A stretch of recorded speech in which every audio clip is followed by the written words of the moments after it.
Bonjour à tous. Le RGPH, le recensement général de la population et de l'habitat, prend fin ce mardi 7 décembre 2021, mais bien avant le bilan officiel que dressera l'Institut national de la statistique, des partis politiques comme le PDCRDA prennent position en dénonçant ce qu'ils qualifient d'opération bâclée, selon les propos du professeur Nyamke Kofi, le coordonnateur général du comité de gestion et de suivi des élections de ce parti, qui était face à la presse hier, rapporte Le Bélier Le Nouveau Réveil, et qui relaie aussi les remarques du parti dirigé par Henri Konan Bédié, qui dit avoir relevé des dysfonctionnements et qui ont impacté négativement cette importante opération.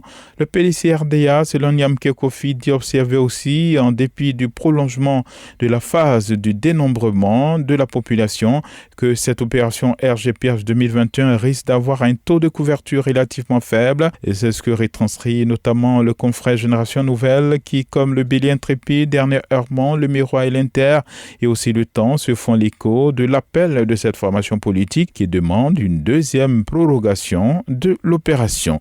Lutte contre la corruption, la Côte d'Ivoire se dote d'un plan national de gouvernance, annonce Fraternité Matin et le Patriote, qui indique que les parties prenantes peaufinent la dernière mouture de ce plan qui s'étend de 2021 à 2025 avant sa transmission au gouvernement. L'essor rendant compte de la cérémonie de présentation de ce document lors d'un atelier organisé par le comité technique du MAEP, le mécanisme africain d'évaluation par les pairs, relaie des déclarations de certains membres du gouvernement, notamment Alci Djedje, le ministre délégué chargé de l'intégration africaine, pour qui la bonne gouvernance est un levier indispensable de la paix et de la sécurité. Son collègue Zorobi Epiphane Balo, ministre de la promotion de la bonne gouvernance et de la lutte contre la corruption, estime lui que la Côte d'Ivoire ne peut pas se payer le luxe d'une malgouvernance. Fin de citation. Au chapitre politique, l'Inter et Soir Info s'intéresse au fonctionnement du RHDP et du PDCRDA, et s'ils annoncent à propos de la restructuration du parti au pouvoir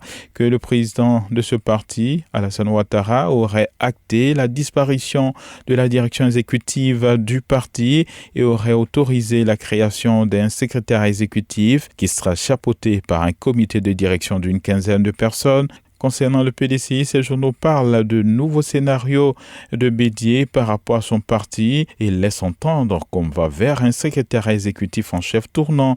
Mais comme pour battre en brèche cette affirmation et aussi pour rassurer, Dernier Heurement explique pourquoi il n'y a pas de problème. Bédié Dikaoué et Ouman Gikaoué, tous cadres du PDCRDA.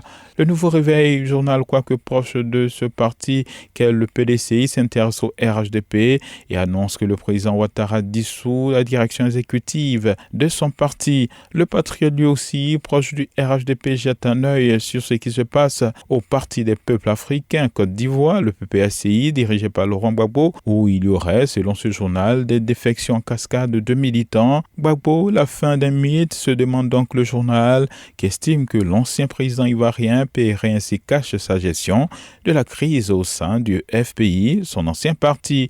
Un parti, le FPI, qui démontre son renouveau après son 6e congrès extraordinaire, selon Notre Voix. Et puis, phénomène des congés anticipés, plusieurs établissements scolaires saccagés, rapport Dernier Heurement et le Bélier Intrépide. Le Matin, au vu de ces pratiques de certains élèves, s'interroge si le terrorisme est aux portes de l'école ivoirienne, entrevoyant des mains occultes derrière ces mouvements d'élèves qui imposent leurs lois dans les écoles, dénonce l'Inter. L'expression qui visiblement excédée par ces pratiques estime que l'État plie sous le pouvoir des Black Crows, entendez en langue malinké, des petits voyous.